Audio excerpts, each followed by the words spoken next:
Let's talk anime. Hello and welcome to Brandon's Discuss Anime, a Reckless Amoeba podcast.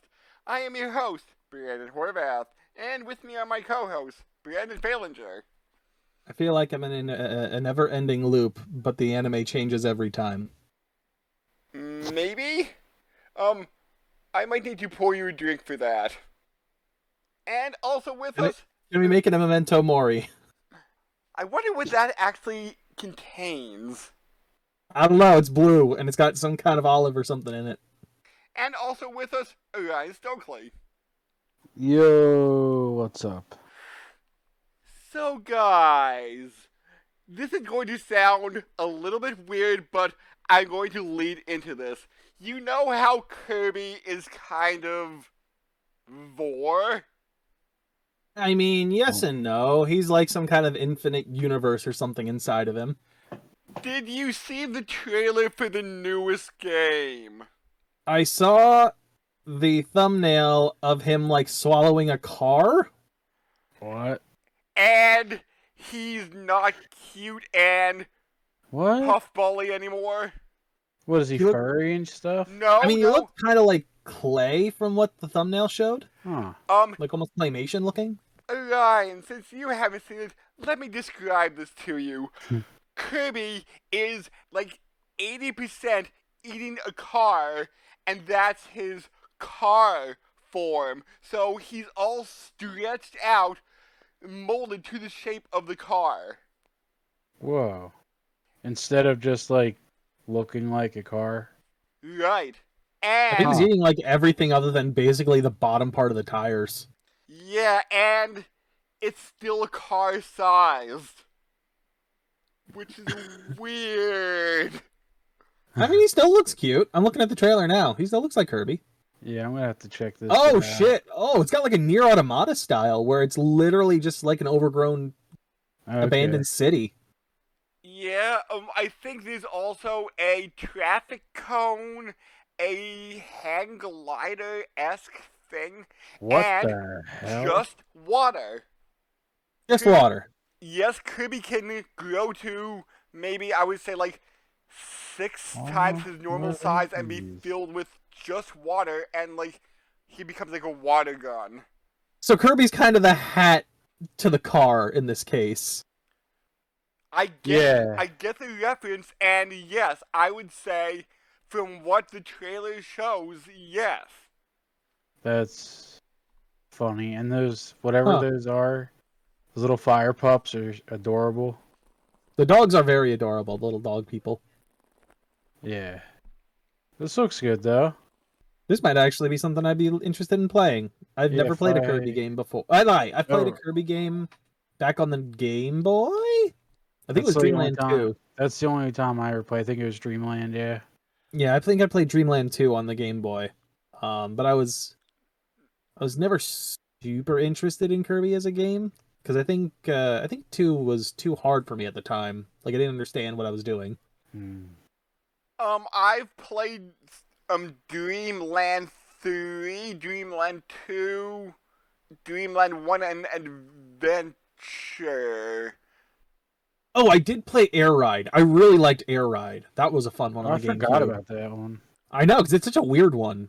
Oh, I remembered really liking Air Ride. Was that the racing game? Yeah, essentially, yes. Okay. And that minigame compilation. That was on Super Nintendo. Wouldn't know that one. Never had it. Okay, but basically it's like 4 short Kirby games filled with like 3 mini games and a boss mode. Mm-hmm.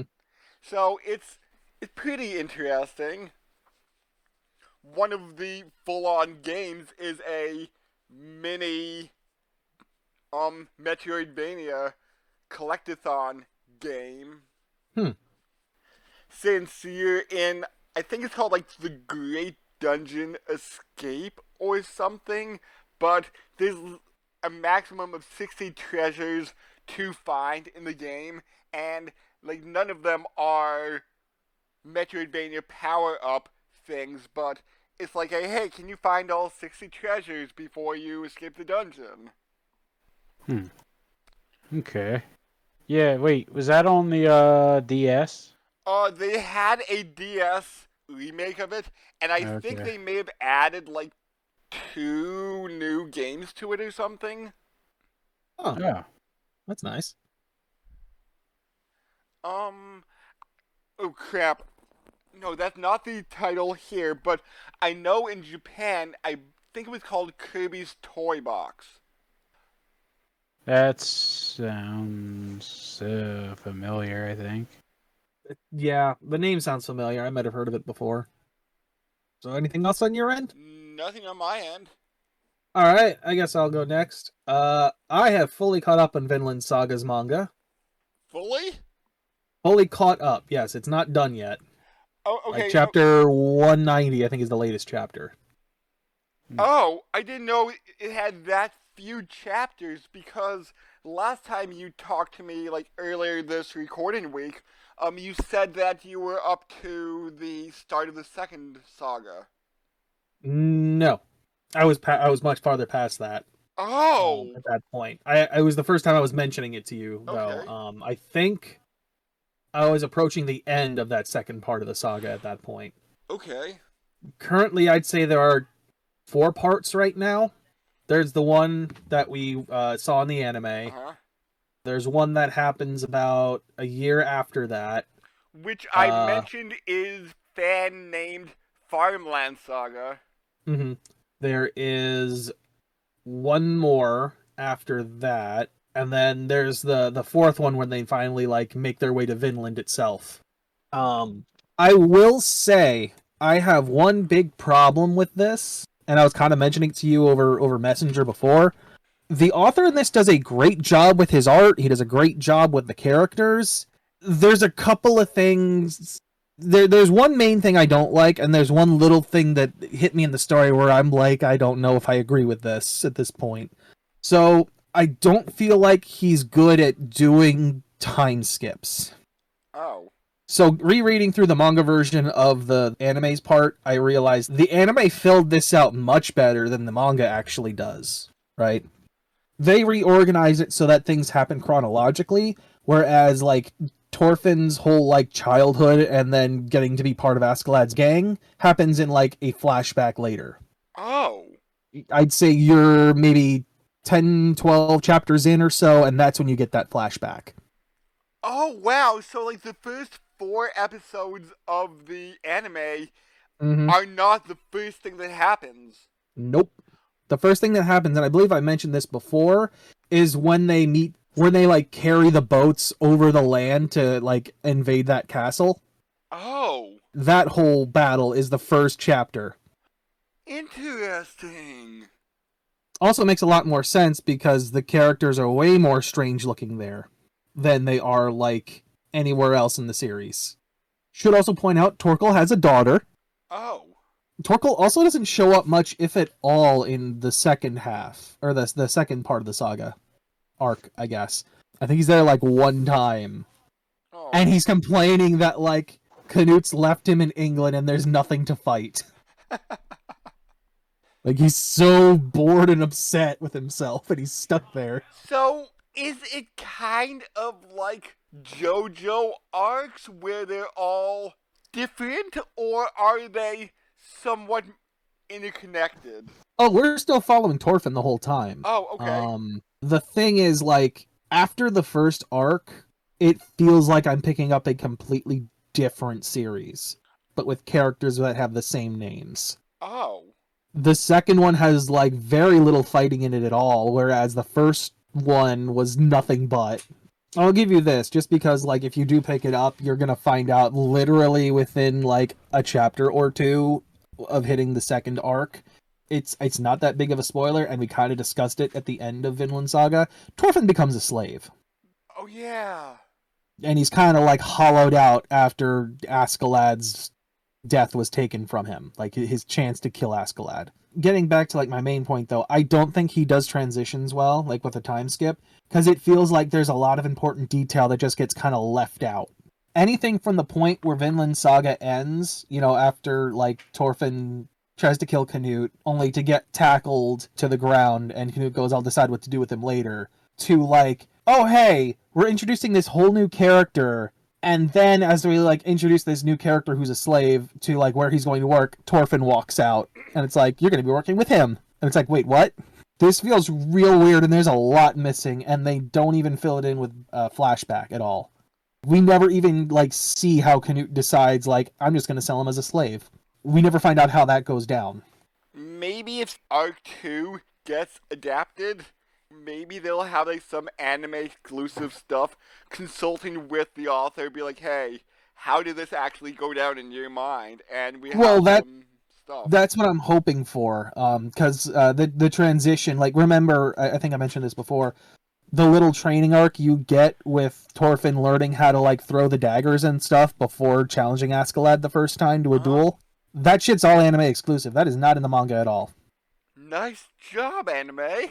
That filled in that bit really well. I'm hoping they do something similar. How often does that happen? The time skips?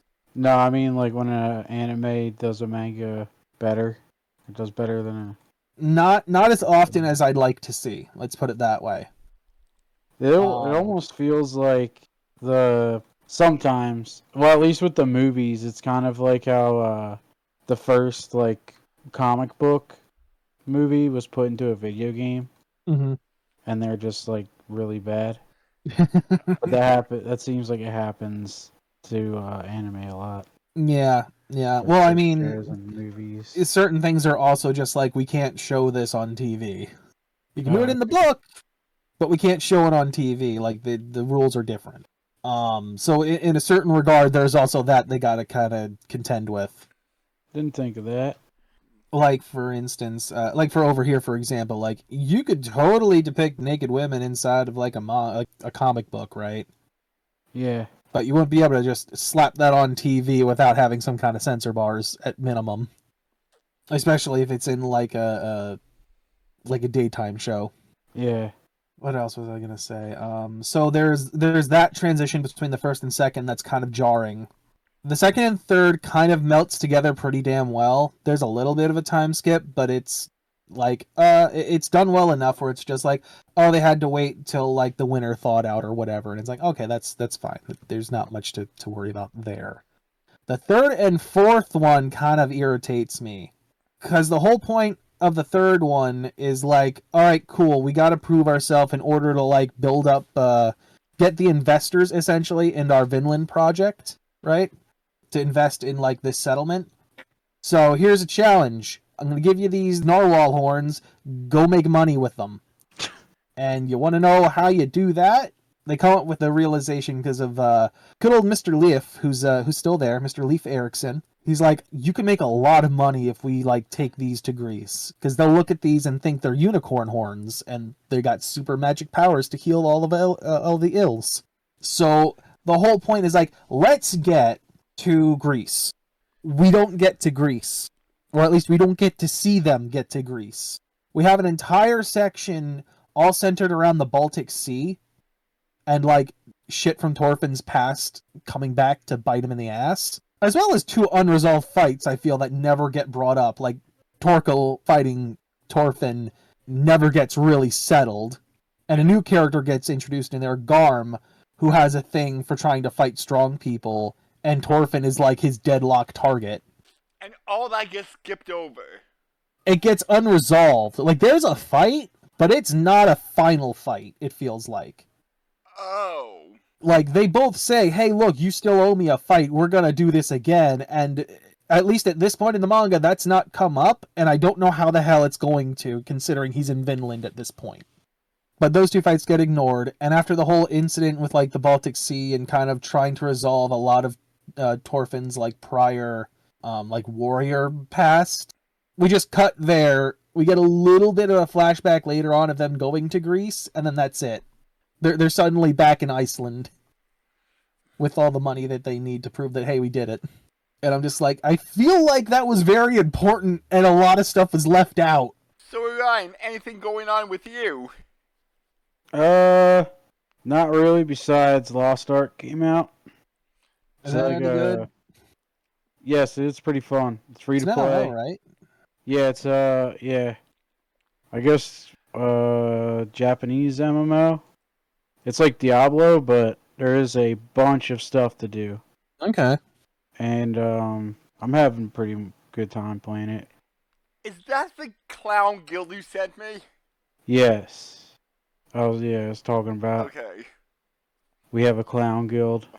You don't have to be a clown, but Can you be a Yakuza? We demand you wear face paint and a fluffy wig. you can kind of look like stuff. What? Only kinda? I'm But disappointed. they have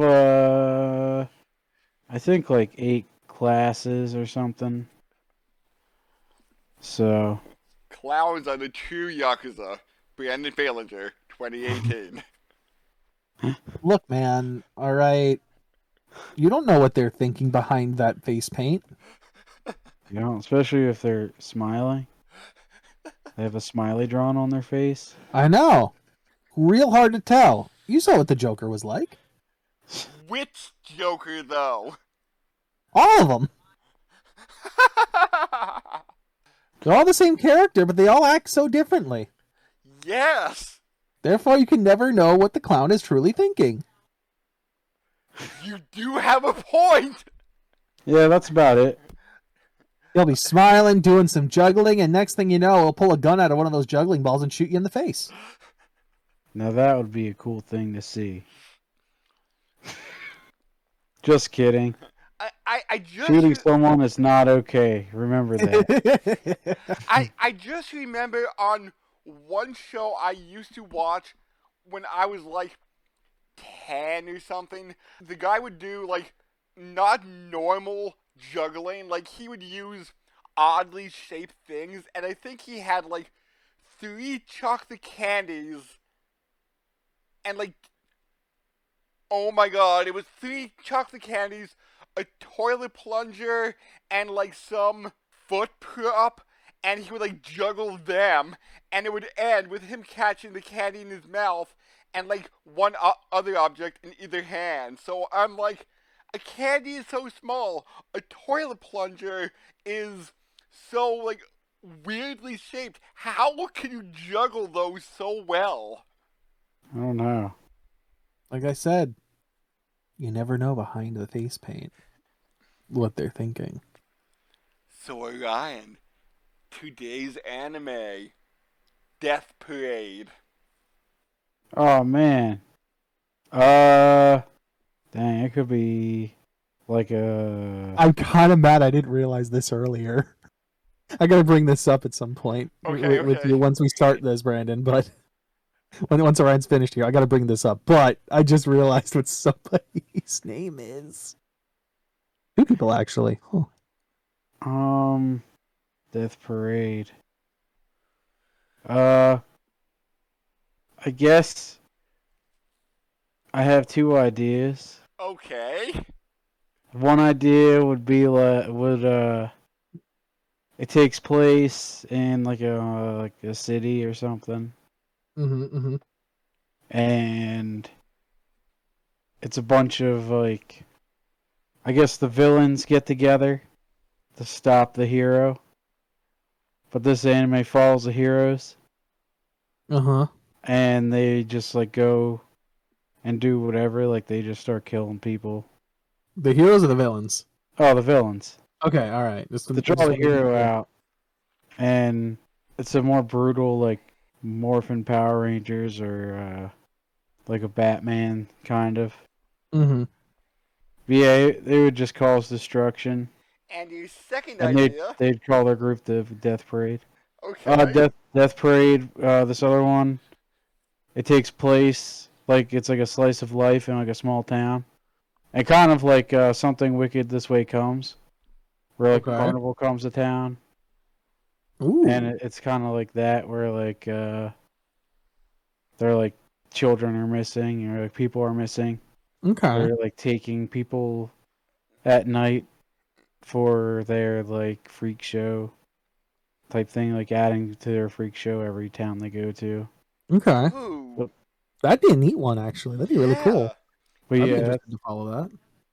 Yeah. but yeah, But you are slightly. Can I just say one more thing? Yes. So my first thought when we asked him this question, I thought he was gonna go with like some kind of Mexican Day of the Dead setup with this. Oh, I didn't think of That was my first thought of like, oh, that's where Orion will go. It's probably gonna be that. And he went way into completely a different direction than I thought. well, you were slightly closer with the second one because although Wikipedia calls this a psychological thriller, it does have slight slice of life moments to it. But it's not a slice of life anime. I was gonna point out, because I feel like you're gonna like this, because I don't remember if we ever get this character's full name, but you remember the single mom that's in this one, right? Yes. Her last name is Tachibana. I heard that. Going back to our Yakuza reference earlier. I do know within like the past Brandon discussed anime season or two, we did have another Tachibana. I'm not too sure how common of a last name that is in Japan. Mm-hmm. I don't know, but I'm just saying, man, there might be some invisible connections here. Because I think during Excel Saga, which on the DVD had like pop-up trivia, I think it said like Watanabe. At the time of the DVD, which was like 2000, 2001, that Watanabe was the most popular or one of the most popular last names in Japan. Mm-hmm. So, like, there's Watanabe and Tachibana. I was gonna say, wait. How is it popular when you don't get the choice of what your last name is? Prevalent. I'm sorry. I was gonna say, like, there seems to be a massive difference here than what you're trying to tell me, I think. It was popular at one point for it to spread like that. Oh my god. So yeah, I won't reveal. Should we reveal the episode 1 twist now, Brandon, or should we discuss it a little bit and then reveal it? I think we should just reveal it at this point, just so that way there's. Are there that there's an episode 1 twist? 12. There is 12 episodes, but there's also a 13th, which was a pilot.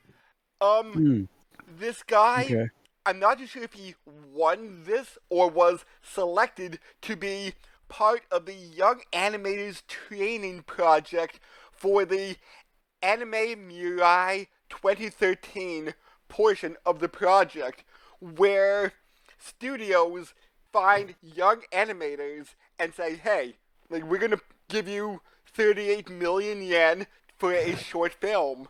And the guy made basically episode 0 of this series, and it was received well enough that I guess Madhouse was like, hey, your movie did pretty well. Do you want to turn that into a series? And then Death Parade came out of it. I think we should give the overall plot, because not the overall plot, but like the overall setup for the episodes, because otherwise I think it would just be more confusing to reveal it later rather than to like in the middle of it than to do it at once. So when people die, they are sent to a bar room to compete in a game that proves the inner workings of your soul as a way to see whether you should go to heaven or hell, or in actuality be reincarnated or sent to the void. Which they describe as absolute nothingness, and that you're tormented by your own horrible feelings, essentially. Like you're all alone with nothing. Oh man. They always use heaven or hell because that's easier for humans to comprehend. It's a much simpler idea. So, most of the episodes are 2 new guests playing a game against each other. Here's my one question, though, right? Because if I remember right, I forget if it was in the in the pilot or if it was just something you told me. It was sold at first as like the idea of when two people die at the same time, right? There are points in this series where that does not seem to be true. Come to think of it, well, maybe they died at the same time but in different locations? But there's also points where just one person comes down. Oh yeah! Also, they're mentioning like people are dying at like what? There's a point where they mention like 700 7,000. I was gonna say like 7,000 an hour or 700 a minute or something like Yeah. that, right? And I'm like, what does that matter to you? It's only people that died at the same time that should have anything that should matter, which to me would mean down to like the exact second. Yeah, because 1 or 2 episodes, like, oh, you're here. Please take a seat next to the blonde-haired man. Mm-hmm. Yeah. Plus, yeah, some people are there earlier than others. Yeah. So I'm like, wait, Huh. hold on, what is going on? I kind of get like when they're late because they have this whole setup of like, oh yeah, the information bureau with the memories and stuff. Because Ryan, when you die, your memories are kind of left in a bit of a scramble. Okay. So the information bureau in this is kind of like the section that pieces those memories back together. Okay. To, Wait, was it like a post office or something? You go to this thing, and then you're. That's not the worst description of it. Think of it Okay. like this: you get given a sack of puzzle pieces, and you need to put it back together. Okay. And then that finished puzzle, aka memories, is kind of like, I guess the best way to describe it would be like digitized and given to the Arbiters. the arbiter, in this case Okay. the bartender, to understand what your memories are and what you did in life. Okay. Meanwhile, the people that are there are like, they still have theirs, but they're still scrambled. They're still trying to like remember things. Like some stuff is just not there, but during the course of the game that they play, they come back in bits and pieces. While the arbiters or anyone else has no control over what they remember, Mhm. they do get pieces of their memories back. And by the end of Okay. the game, they usually realize that they're already dead. Oh damn.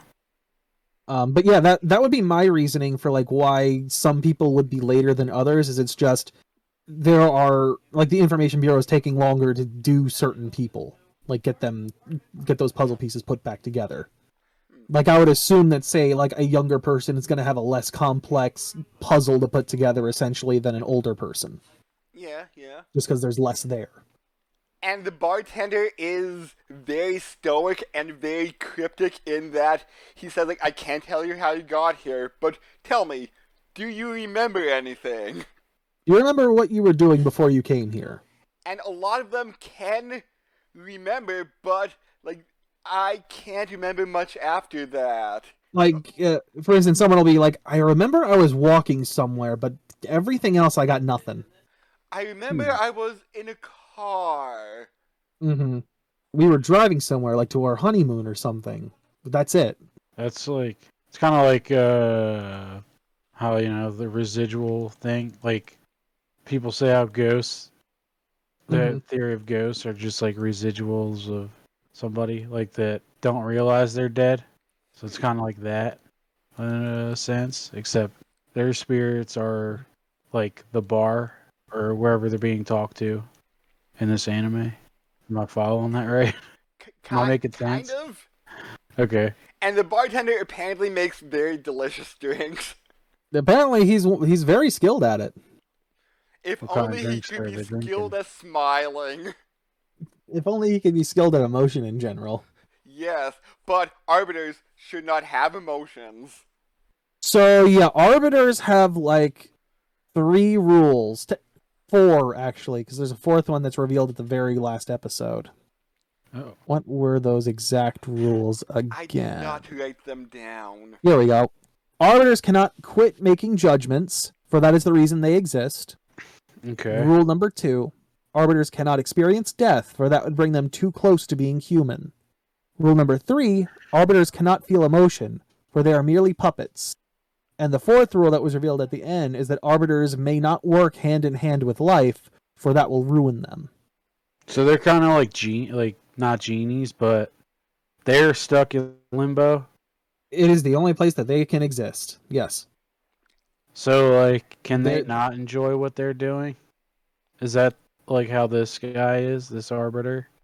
He doesn't I enjoy. don't know, because we meet other arbiters that seem to show emotion, Okay.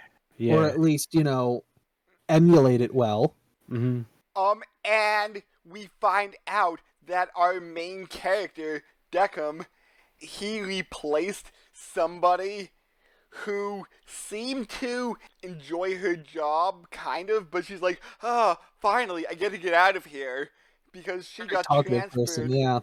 to information. So it seems that people may actually enjoy themselves a bit more, because it seems to be more than just the tower. Yeah, because they never show us the outside, but they kind of describe it as a tower where it's got like a set of floors and there's an elevator that'll go in between them. Hmm. And from what I'm understanding, unless there's more than one bar per floor, there'd be like at most 69 Nice. also nice, yep. 69 arbiters at a time.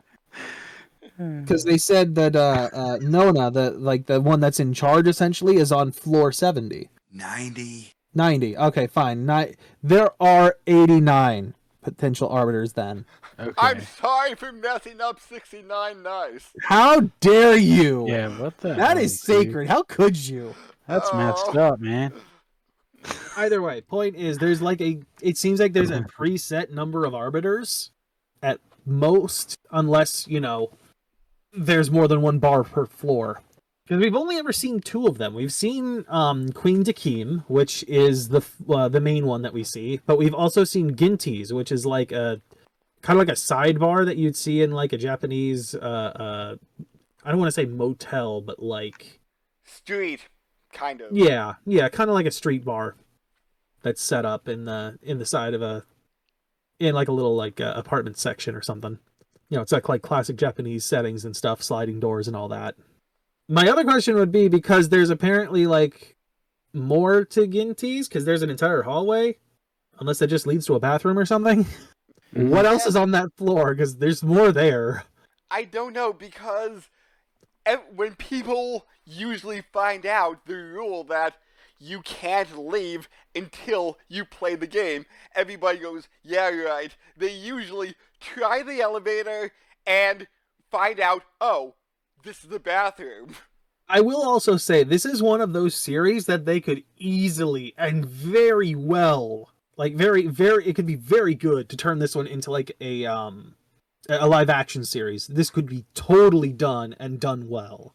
You just make it an anthology series where it's just following Dakim and Chiyuki there, just, doing the judgments. And there's not like any like monsters or anything in it. No. Oh yeah, I guess yeah. Except the monster inside your heart. It's true. Oh. I listened to the English dub because I heard it was really, really good, and he was actually pronounced Deckham in the English See, it's dub. it's Dakim in the Japanese. Okay. So maybe I'm going to call him Dakim. So what? For Wait, what was the bar called then? I'm curious. Quindeckham. See, they pronounce the I's differently then, because it's Queen Dakim. In the Japanese one. Okay. So the I's are being pronounced differently. No, yeah, like I'm curious now. I'm curious about a lot of things. I'll be clear with that, because there's a lot of stuff revolving around like what the arbiters actually are or how they come to be, where I'm like, there's not a lot revealed at all. Hell, what is it? The guy that's actually like the head, essentially, Oculus. Even he calls himself a puppet at one point, but he also says he's the closest thing to a god that exists. And I'm just sitting there like, what does that even mean? What are you?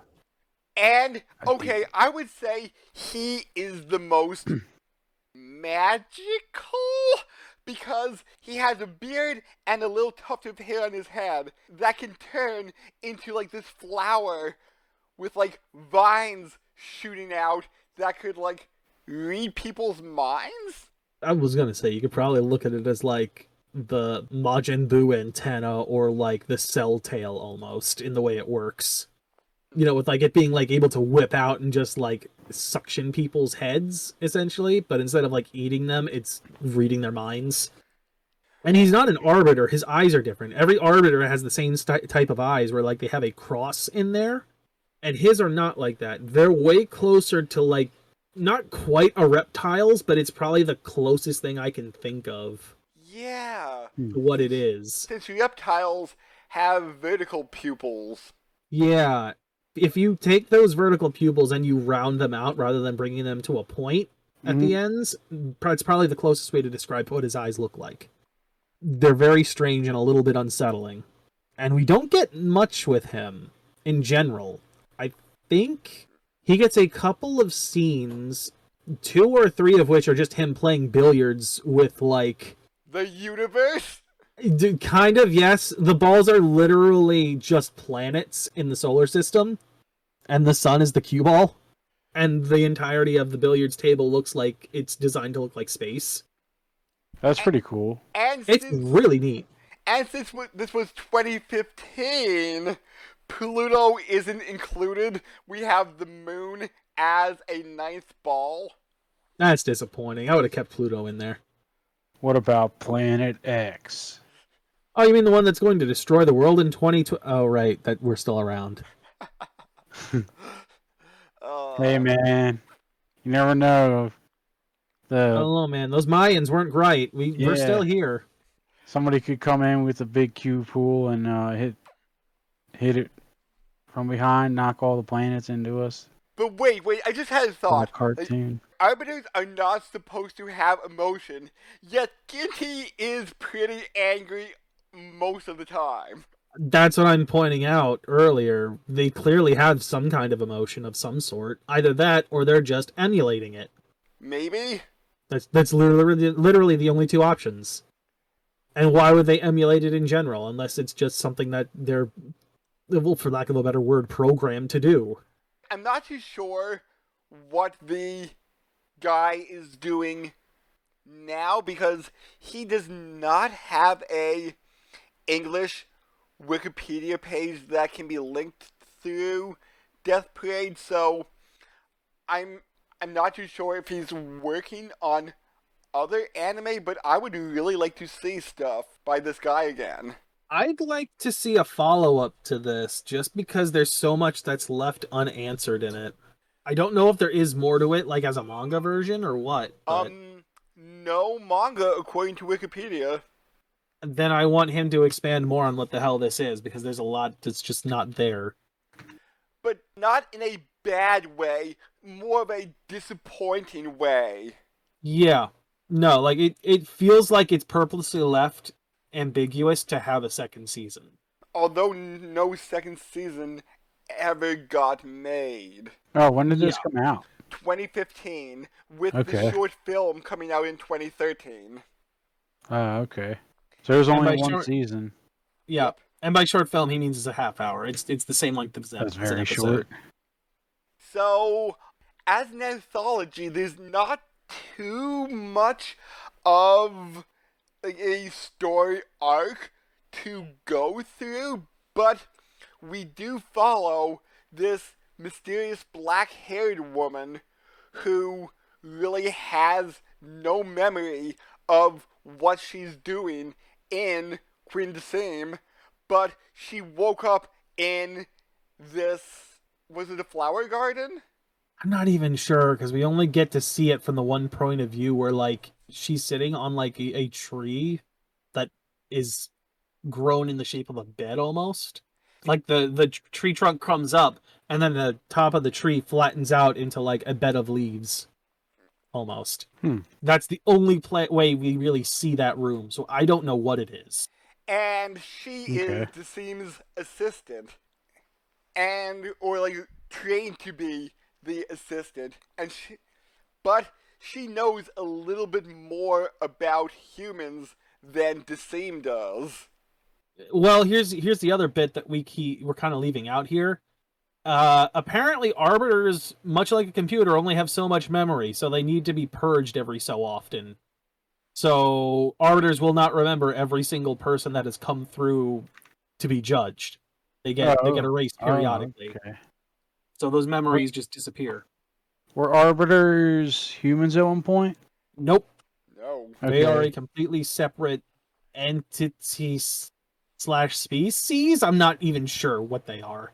That's one of the big Okay. things that's kind of left ambiguous. Okay. Yeah, but I kind of feel that the ambiguousness of this anime makes it good, because I feel like if so much was revealed, it might take away from, like, the feeling of the show. In what way? I don't know, but it's just like this half mysteriousness of it. But if it's like, oh yes, this is actually limbo, and it's like, oh, that's I mean, unsatisfying. it technically is. Kind of, I guess. It is just kind of limbo. Like, you're in the in-between getting judged. It is by definition limbo. I There's. It guess. kind of reminds me of this episode of Mighty Boosh. It's like one of my favorite episodes, and it's where the gorilla dies. It's like the first episode you meet the gorilla, and he dies. But one of the guys is dressed up as him because the gorilla was sick. So they took him out of his enclosure and put the guy in there. And Death came to pick him up, the gorilla, but he takes the guy. So like he's just in this taxi with Death, and it's only for Monkey Hell. They just call it Monkey Hell. He's like, we're going to Monkey Hell. And like he takes them back to like where all the taxis hang out, and it's just a bunch of deaths chilling out. And yeah, the guy's just sitting there, and he's just in limbo, and they can't do anything. And then if you watch the episode, it's funny. I really need to see the Mighty Boosh. I've always wanted to watch that. It is one of my favorite shows. Because Neil Fielding is amazing. Yeah. So, should we like briefly talk about like any of episode synopses, like favorite episodes? I will also point out there's some characters that I feel like we don't actually get a name for either. Like I think Oculus's name is mentioned once, and the one other girl that's up there in the information bureau, the one that's got like the dark skin and like the skull hat. I don't think we ever get her name, but it's Castra. Yeah, I just found that out now on the Yeah, Wikipedia. we never get her name, and I only realized it because I'm looking at the character list right now. There's also Novum, the guy that kind of reminded me of Spike Spiegel at one point. Yeah, and like the elevator operator.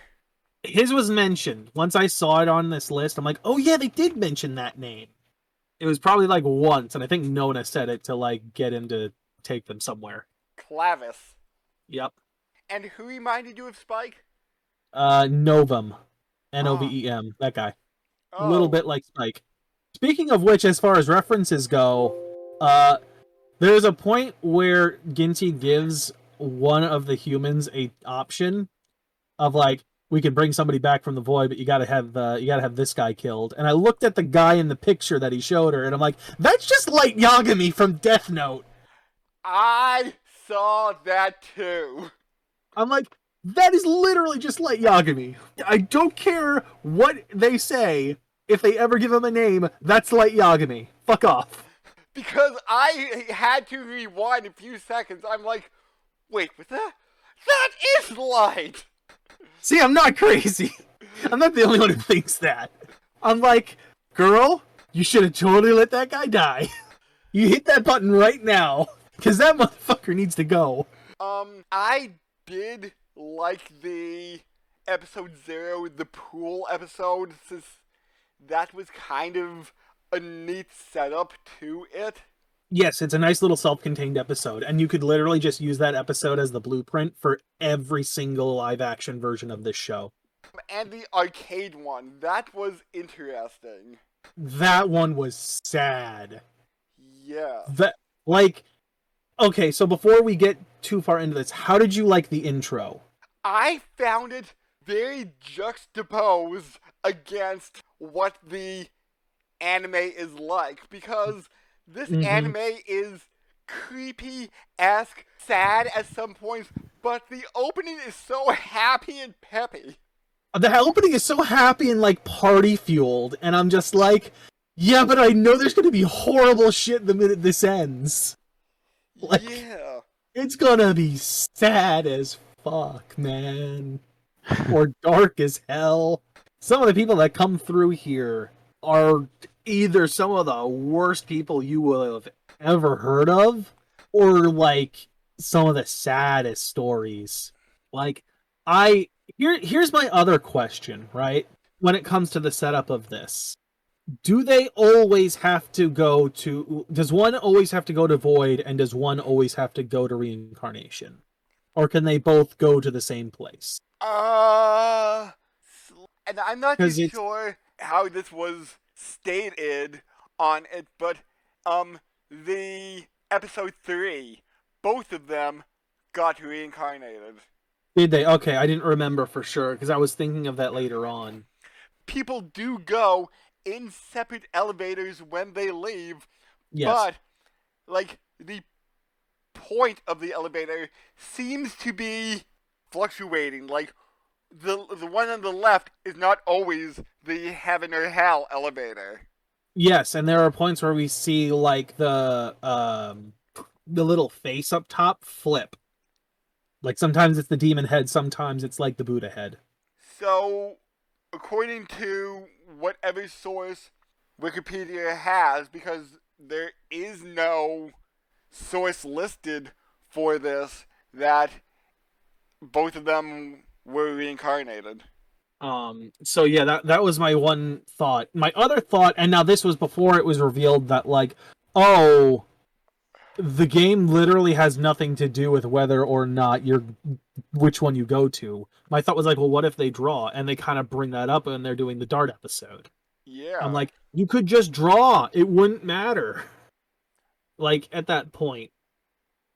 Speaking of which, the Dart episode is probably one of my favorites. That one got me really good.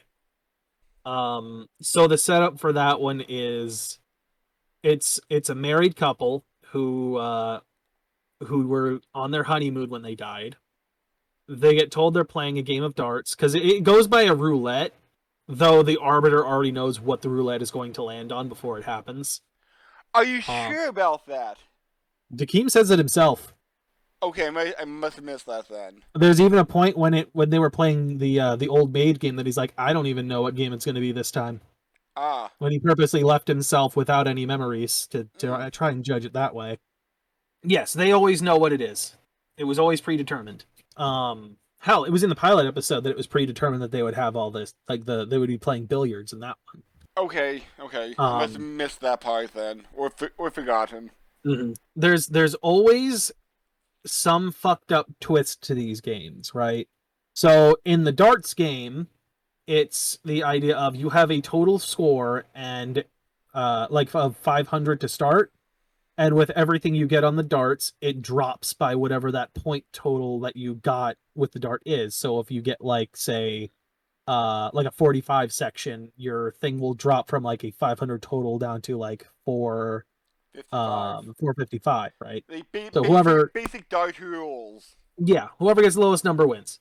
The fucked up part is that each of the sections are linked, like have a picture of a part of the body, and whatever part you hit inflicts pain on that part on the opponent. So you toss that dart, you hit the eyeball section, that guy's eyes are going to be in a shit ton of pain. It's going to feel like he's been stabbed by a dart in his eye. So they're going through this, and they're like, they do the first, I think, 1 or 2 rounds of darts. And then it's like, I think Dakeem at one point reveals them, like, look, you could just miss. That's an option. But he goes, but if you do, your wife's going to win. And they've set it up so it's like your lives are on the line with this. So is it, for all they know, it's just a Saw game at this point, too. Depending on how he decides to, like, what little he decides to reveal. Mm-hmm. So for all you know, one leaves, one dies. Because they don't know that they're already dead. It's kind of... They go through the rigmarole of the game. At one point, they start getting their memories back, and the husband starts like remembering that like overheard the bridesmaids talking, and he hears them say something about like, oh man, she's got like a new doctor, that's great, and all this and that, but what's she gonna do with the other one, or whatever. Like basically whatever he overhears implies that like she's only there for his money and not for him, Mm-hmm. and that she's with someone else, on the side. And that paranoia is like goes on to like be revealed more of like it's what led to a lot of the problems, and in fact what led them to their deaths. Okay. At one point she like begs him not to throw the dart at the belly target because she's, pregnant with his child. And he's like, wait, when did you know? She's like, I've known for about 10 weeks. I wanted to surprise you during the honeymoon. And then we get like to the point of the reveal of how they died, which is she doesn't want to, her phone goes off while they're in the car. She doesn't want to, he goes, why aren't you going to answer it? She goes, I don't want to answer it. I just want to enjoy the time with you or whatever. And then he gets frustrated thinking it's whoever the other person is that he thinks that she's sleeping with, goes to like reach for it, and because they're on like a mountainside road, they veer into one lane with an oncoming truck. The guy tries to like quickly readjust it, slams the car into the wall of the. He does avoid the truck, but he slams into the wall of the cliff face, and then flies off the edge, and they both die that way. The hell? And the entire time, this guy now that he's like got the entirety of the memory, is freaking out and is like, you never loved me. You were always sleeping with someone else. I was only there for the money. And she's like walking away, having the memories of like him proposing to her, like everything leading up to that marriage point, and just being like, he says, fuck it. Yeah, I was sleeping with someone else. Who could ever fall in love with you? This and that. But the way it's done, it clearly seems more like this isn't the actual truth. This is making him feel better, because that means he doesn't feel like he killed his own child in the end, even if that's not true. It's a lie to help him feel better. It's the idea of like you telling someone that has terminal cancer, you're going to pull through this. That episode really hit me, and I'm like, that lady is one of the most selfless people I've seen in a series like this in a long time. And that's just episode 1.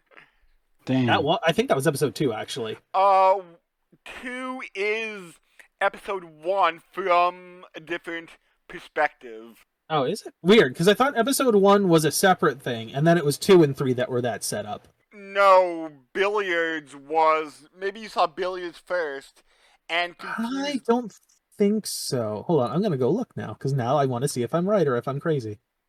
You're crazy. Nope, you're right. I'm crazy. Yep, episode 3 was the bowling one. Yep. I think like that was one of the nicest episodes. Yes, that was the one that was like super, super nice. It ended perfectly. Or both of them like fall in love with each other and shit. Probably would have happened had they been alive. The fucked up one was the one where you had 2 murderers show up. Oh, that one was really interesting. Super interesting and super sad at the same time, Yeah. because it's like one of them could have been saved. And just because of the situation, because of the way that the arbiters have been trained to do things, it fucks him over completely.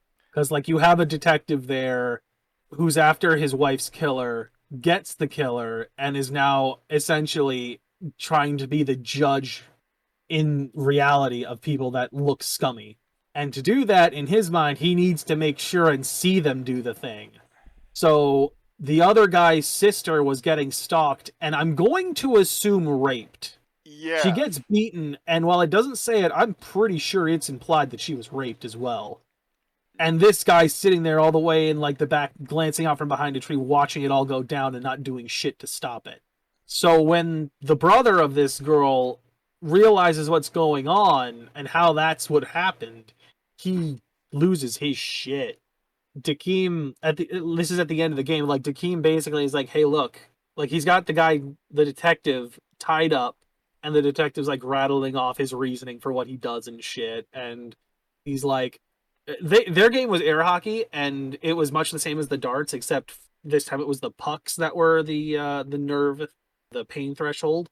He goes, you're already dead. You can't kill him, but you can inflict lots of pain. And he just stacks up a bunch of the guy's pucks and gives the guy a knife and is like, you can do what you want now. And the nameless girl that's there with him, the assistant, is like, no, don't. She tells him outright, this is reincarnation. You could see your sister again. If you go through with this, there's no way it's happening. Like, she's grabbing onto like him from the back, crying, trying to get him to stop. And he can't.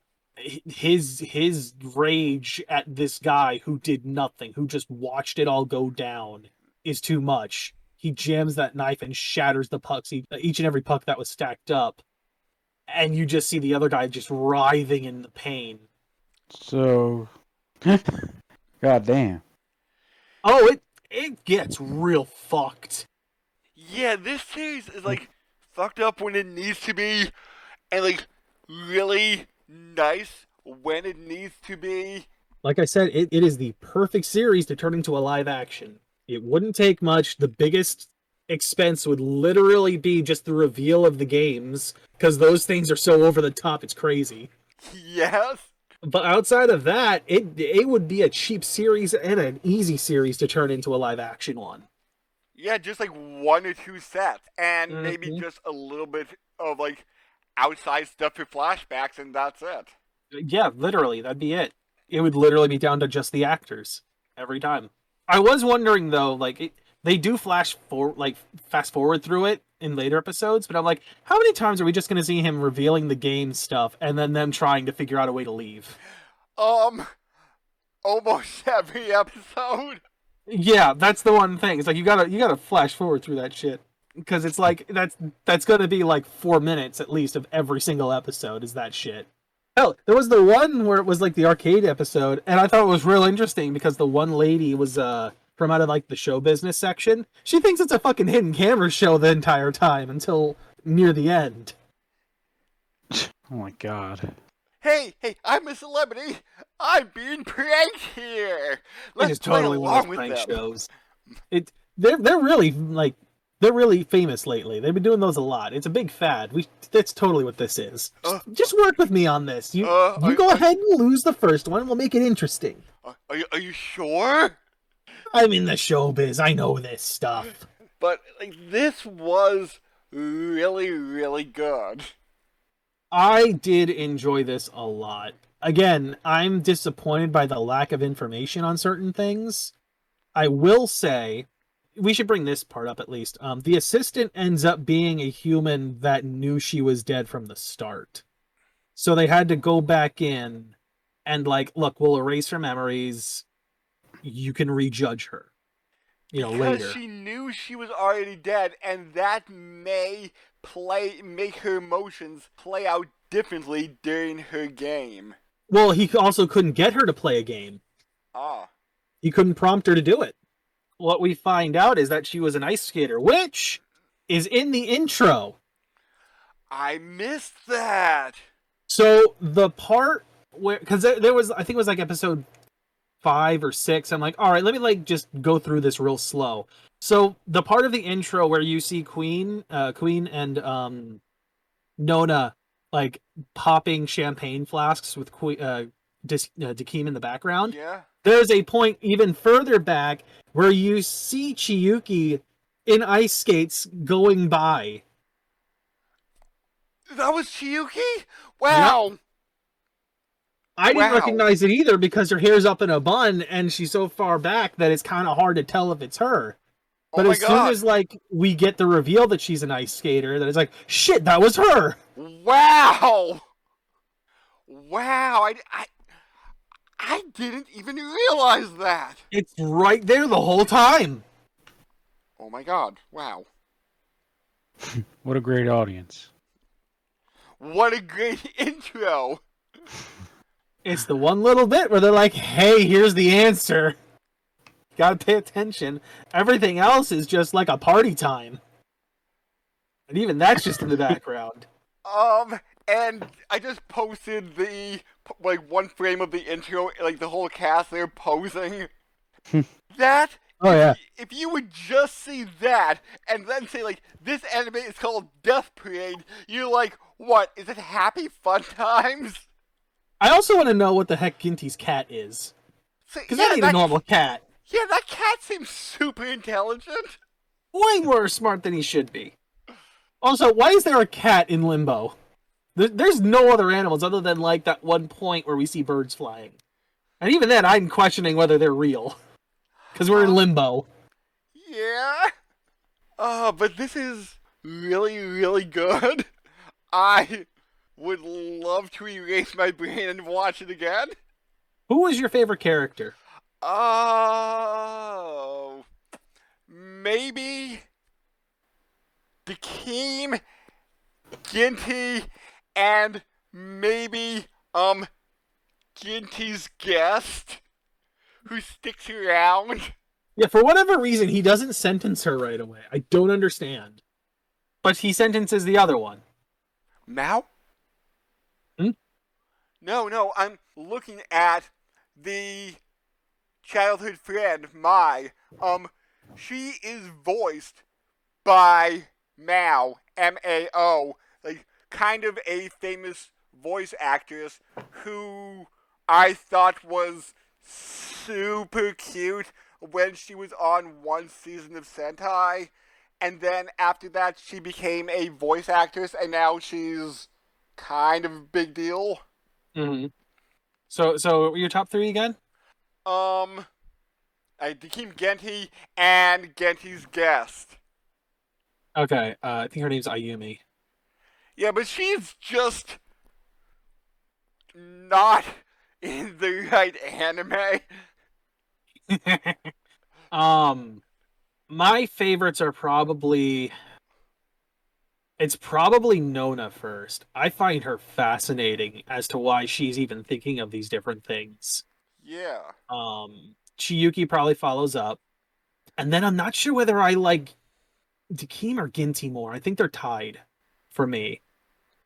Because they're just like... I think they're both there to illustrate how... You know what? We didn't reveal this. So Orion, here's the thing. Dakeem, our main arbiter here, is essentially an experiment. Okay. Nona created him, quote unquote create. Again, we don't know how the fuck these arbiters come to exist.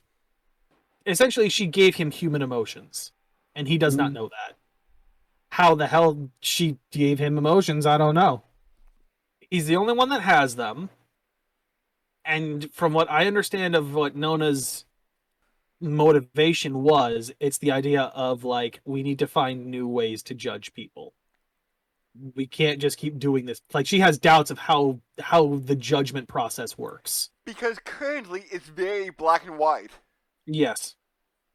Don't know how she came to that conclusion, but she has. I would love to know more about Nona's background. So I think the reason we really even see Ginty and how he handles things is to see how an arbiter with no emotion handles it versus Dakeem who has emotion. It's why we see Ayumi get sentenced to the void. She chooses to sacrifice someone who, for all she knows, is completely innocent in order to bring back the guy that she kind of fell for during their judgment time. Whereas at the end of this, during Chiyuki's final thing, she refuses. She refuses to kill someone to bring herself back. After, like, literally being shown her mother grieving for her 3 months after her death. So, Ryan, do you have any interest in watching this anime? Sounds pretty cool. 12 or 13 half-hour episodes? Yeah, it's easy to get through. Yeah, Something and you could watch in one sitting. And since the short film was released like 2 years beforehand, I had to go to a different source to find it because it wasn't lumped in with the Death Parade series as a whole. Mm-hmm. Yeah, I could say you could skip the short film and not be lost at all because everything is revealed in the first 2 episodes again. I mean, it is a completely different like setup to begin with. I will also point out that like during that game of Old Maid, the old man shows up in the cards. So I'm going to assume that the old lady is the old man's husband or wife. I did not notice that. Oh my god. Yeah, wow. he's one of the cards. I'm Wow. assuming, unless that's in Dakeem's memory, still, that's probably. No. We see the flashback. He's there, like having a drink and eating the pickles. Wow. While the camera pans over to the lady doing her illustrations. Wow. Wow. Props to them for the callback. Mm-hmm. Always like a good callback. Yeah. I can't think of a good callback right now. I can. The first episode on Futurama, you can see Nibbler's shadow. And then, I forget, like, Is that retroactively added? I'm curious. No, it's not. Huh. Yeah, and then later on in the series, they flash back to when Fry got pushed, or fell into the, cryogenic chamber, and they, like, freeze, Nibbler's shadow. Because it's, like, the origins of Nibbler, and they kind of, like... Wow, so I'm going very- to have to look for that next time I see the first episode. Oh, one other thing. Some of the outros are different. By the way, I did notice that. they do relate to the characters that were brought to the bar, and like their backgrounds, which is a really nice touch. We... Also, Dakeem likes making puppets of people. Which is creepy? He also uses it as a way to kind of like make people think they're going to die. He kind of like reveals it, and it's through like a really darkened glass, so you can only see the general shapes.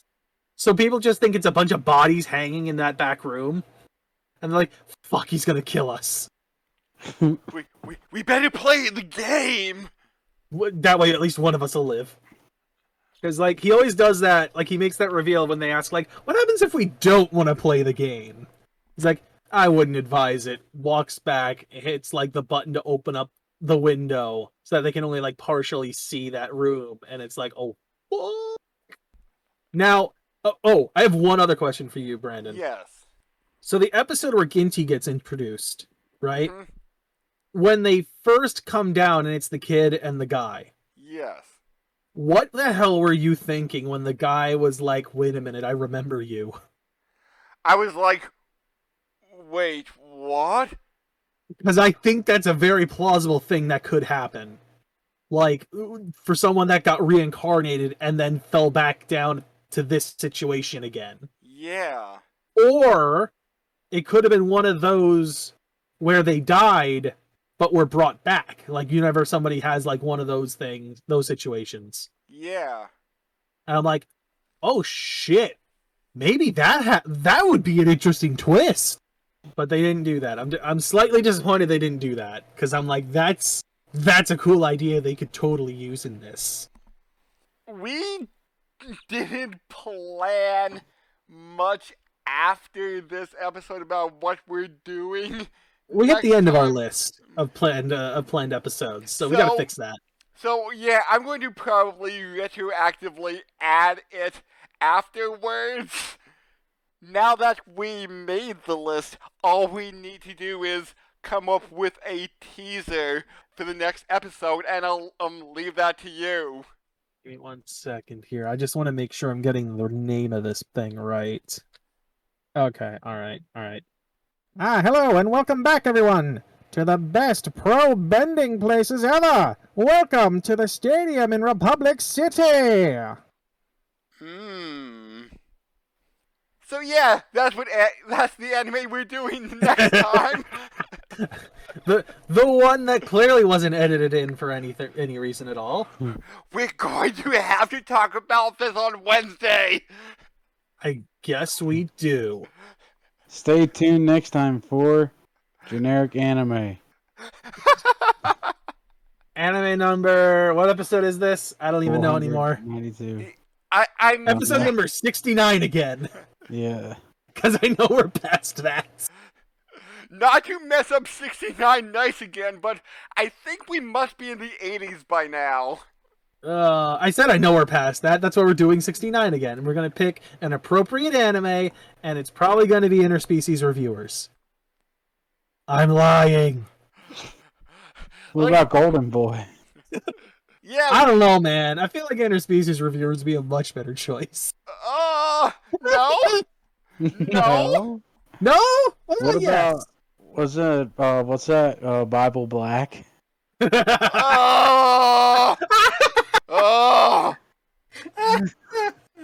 Come on, man. You want more variety. That's why we're going to interspecies reviewers. Please, no hentai. Borderline hentai is okay, but no hentai. So Golden Boy's okay? That's what we're gonna do once we get to the point of opening a Patreon. You're gonna have to sponsor us to do those. So, okay, we'll talk to everybody next time. He can't say no when you give him money to do it. It's true, you know. It's true, you know. Like, comment, subscribe. 5 stars on wherever you're doing this. Wherever the podcast is. Yep. Yeah. All right, bye. Take it easy. That has to be the craziest outro ever. You can't say no when they give you money.